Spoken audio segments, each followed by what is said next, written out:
Hi friends, welcome to Redwood Creek Farm. Today, we are going to share with you 4, maybe 5 if we're feeling good, of our favorite herbs. And folks, chances are you have these growing either in your backyard or somewhere really accessible. Folks, since this is going out on the internet, I have to give a slight disclaimer. Actually, a disclaimer. I'm not a medical professional, neither is my sister. We are just herbalists. We are homesteaders who care about natural health and who care about feeding our bodies with substances that God has given us in creation that are good for us. So folks, do your own research. Don't take our word for it, but we are going to tell you the things that we have done that have worked for us, our experiences and our stories. With that being said, folks, let's get into our 4 favorite herbs to have around. Number 1, our favorite herb is elderberry. This thing here is an elderberry tree behind me, and it is massive. They start out little bitty, but they can grow up to 33 feet in height. They can get pretty huge. And the amazing thing about elderberry is that they are very prolific. Plant one, very soon, chances are you're gonna have a forest, which is what has happened with us. I was just informed by a reliable source that the elderberry trees that we have are the very spreading kind, but there is an elderberry tree called the black elderberry tree that doesn't spread. So if you have one of those, I'm very sorry. Get yourself a spreading elderberry tree. What? Elderberries are fantastic for the immune system. We use them if we're coming down with a cold or a flu or just feeling like the sniffles are coming on. We will grab our elderberry syrup, our elderberry tincture, we'll take it very consistently. Chances are it's gonna knock that out or at least really reduce the duration of that illness, which is pretty fantastic. Now right now we're kind of in the middle of the elderberry season. So there's different stages. Right now it's in the flower stage. And these flowers are gonna turn into berries. Green berries first, which are then going to turn into a black, blue, purple berry. And those berries you can make the syrup or the tincture out of, but you can also use the flowers. So I'm just going to grab a little guy here. We have so many I can sacrifice him for the video. The elderberries and the elderflowers and the elder leaves, you can actually use all 3 of those properties, and technically, traditionally, the bark as well, although in recent years people haven't used the bark as much medicinally. These 3 different components of the elderberry tree have all very similar properties, but you can use them differently. So elderberry is especially good for, like I mentioned, colds and flus, so it's really immune boosting. It is also antiviral. The flowers specifically can be anti-inflammatory. So if you're coming down with sickness, go for the elderberries, or if you don't have elderberries yet because they're not there, go for the elderflowers. The elderflowers are slightly milder, so they would be really good for the children among us. Oh, very up and close and personal. You can turn these flowers fresh, straight into an infusion, which is an herbal tea, or you can dry them and make them into a tincture, which is an alcohol extract of an herb. You can make them into a glycerite, which is a glycerin extract of an herb, or you can just dry it and have it for safekeeping. You can look at it, you can smell it, you can find it pleasing to the eye. There's plenty of fantastic benefits for it. Just like everybody else in the world, we get sick too, unfortunately. So the other day we were coming down with some glorious sniffles and we thought, oh, elderflower. And we also had some other herbs growing in our medicinal herb garden. So we grabbed some elderflower, we grabbed some yarrow flowers, we grabbed some hyssop, some chocolate mint, some other things, and put them in there. Folks, that was a happy day for my life when I saw the collection of herbs that we had growing wild and that we had cultivated. It was exciting. And to make an infusion, to make a tea out of all those herbs, to drink it for immune boosting properties, to just help nip that little bit of sniffles, that was exciting, folks. Elderflowers was one of those herbs that we used, and it is just an all-around best friend to have. Now, once you have a tree, chances are you're gonna have a forest, as I mentioned. We typically will harvest the berries at the end of July, and we will have a family day of harvesting all those berries and making them into syrup. Easy ways to harvest, just grab the flowers, you can dry them, you can make teas fresh, you can make glycerites. You can also use the elderberry leaves, which we have done. However, they're slightly more controversial, or there's a little bit more debate about whether to use them because they can be stronger than the flowers and the berries. However, we put it in our absolutely delicious immune boosting herbal tea, and we had no problem, and it was great. We used it. Chances are it'll be great, but do your own research. Don't take my word for it. We are here by our stinging nettle bush. Check this out. It's actually cool to see it in its different stages right now, because we let it go wild and it is flowering up here in these tall stalks, but we also cut part of the plant down. We have the young leaves, which are actually the best to harvest and to use for their nutritional and medicinal benefits. You don't want to wait till the plant is flowering, because then it has lost a lot of its nutrients and it actually can be irritating to the parts of the body that you want it to help. Nettle has a lot of medicinal benefits and nutritional value. It has a lot of vitamins and minerals, great for your kidneys, bladder, a good antihistamine. So if you're having allergies, allergic reactions, taking nettle can cancel out that reaction. Especially good to take in the springtime when all the pollen is out. It's anti-inflammatory. Nettle can be found in the wild, or you can buy it as a plant. This is just one plant that we planted as a little guy last spring. Within a few months it had grown this big, and here it is coming back again. So make sure you plant it in a spot where you don't mind it spreading. And now we're regretting a little bit having planted it near a walkway in our garden, because there's always the chance of brushing up against it and getting stung. It is not fun to get stung by nettle because it has all these little pricklies on their leaves, stems, everywhere. Once they touch your skin, they actually kind of break off and stay in your skin and cause this reaction, which feels like a wasp sting. Interestingly, the sting of the nettle is actually medicinal and helps turn off some different pain signals in your body. People actually intentionally sting themselves to help with other conditions like arthritis. So this young part of the plant without flowers is the part to harvest of the nettle. So when I harvest it, I bundle up, I put on a big jacket and pants and boots and gloves, sometimes 2 pairs of gloves, so that I won't get stung by the nettle. Then I bring out my strong scissors. I chop off a big portion of the plant, either going down to the bottom or at least half of what's there of the plant, the stem with the leaves, and I bundle up different bundles of the nettle. I hang it up to dry, and it usually takes a couple weeks to dry the leaves off of the stems. And then I will take the leaves off, still with my gloves because they still have some sting to them, not as much though, and I will package it in a jar. Right before I'm going to use it, that's when I will grind it up in the blender or just crush it up with my hands, and that's when the sting is out, so we can handle it barehanded. We like to sprinkle it on food, we like to put it in spaghetti, treat it like a spice, but it doesn't really have any flavor, but it's full of the nutrients, the vitamins, minerals. The tea is a great way to, doesn't really taste like anything, a great way to get the nutritional benefits as well, and tinctures are great too. It's also a diuretic, which just means that it helps your body get rid of excess waste through your urine. And it's just a really healthy, nutritious plant with lots of minerals and vitamins.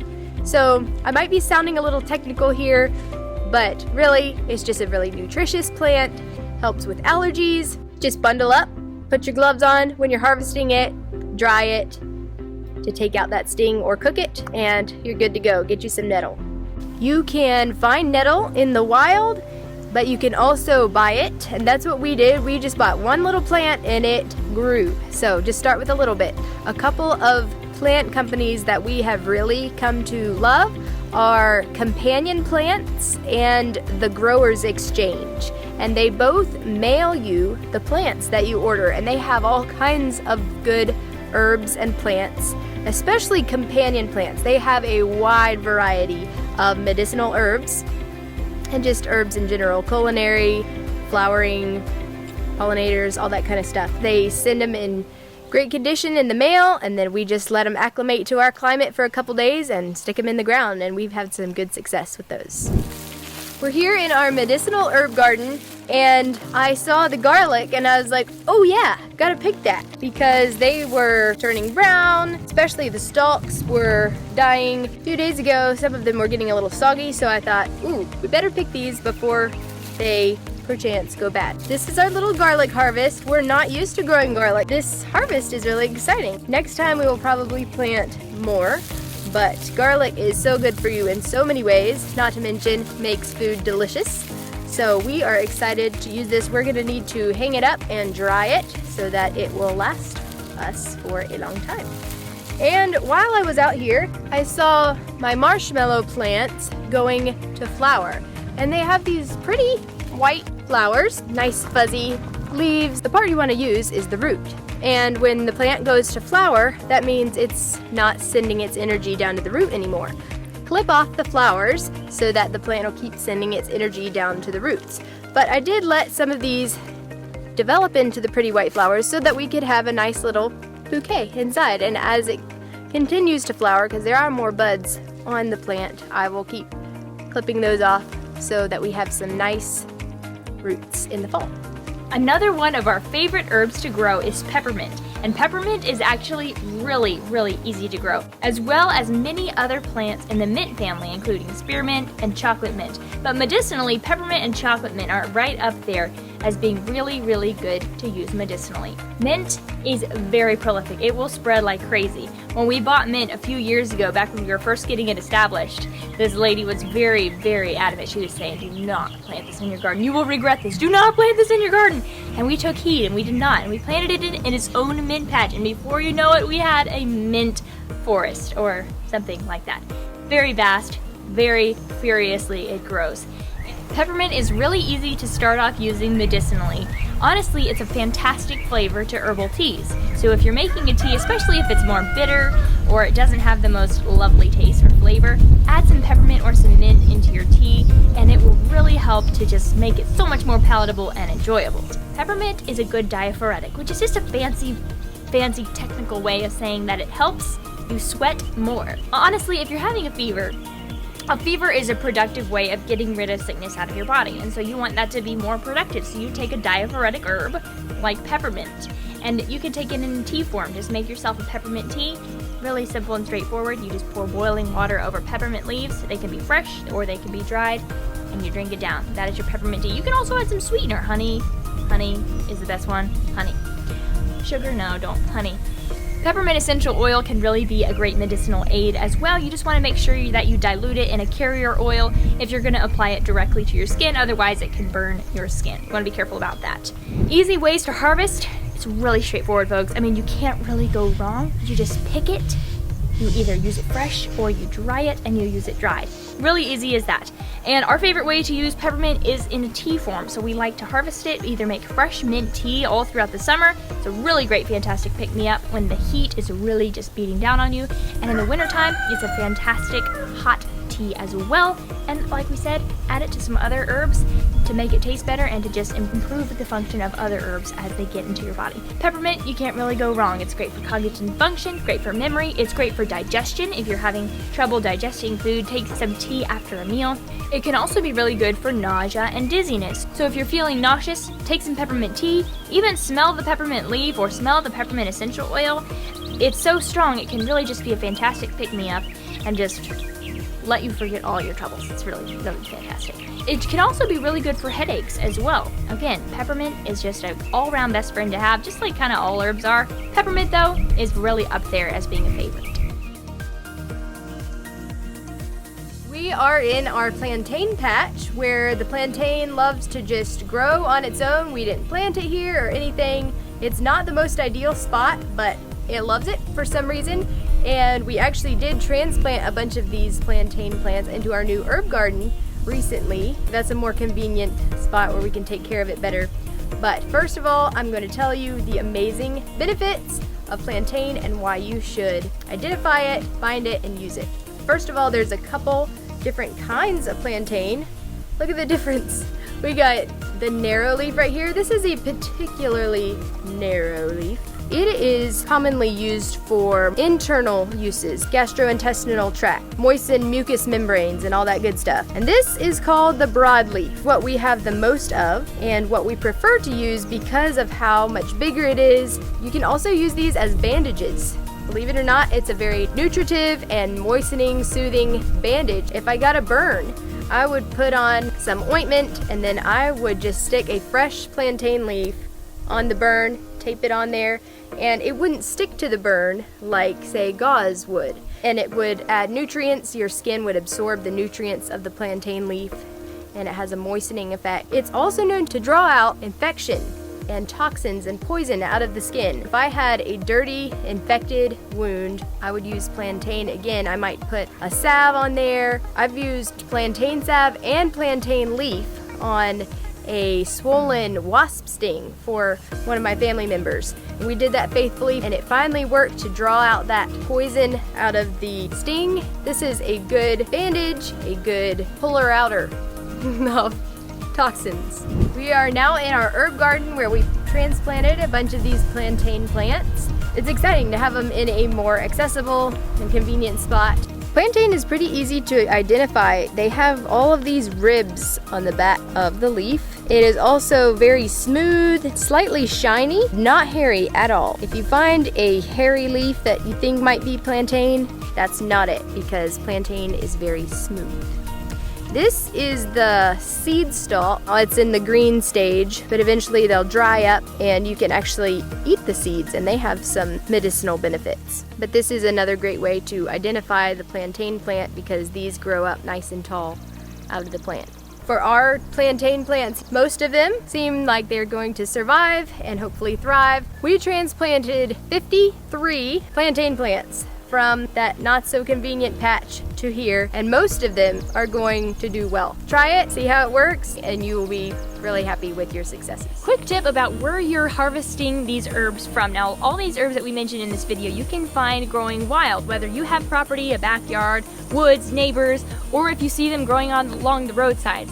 They're very accessible. However, before you pick along the roadsides, we do want to mention a quick caution. There can be different contaminants from vehicles going by on roads that are gonna just contaminate the herbs. So before you pick a big batch of elderberries or plantain that have just been growing right alongside, say, on interstate highway or just a regular old road, make sure that it's a little distance away from the road, because you don't want to have all that exhaust fumes and just vehicle exhalation on your herbs.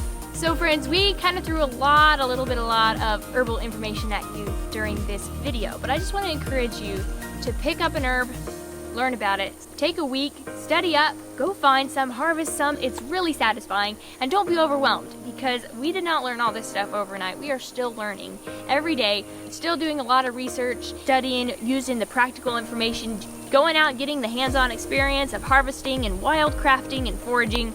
So don't get overwhelmed. If this is something that you're interested in, we have some books that we highly recommend and that we started learning all of our herbal information from. And you can find those in the link of the description below.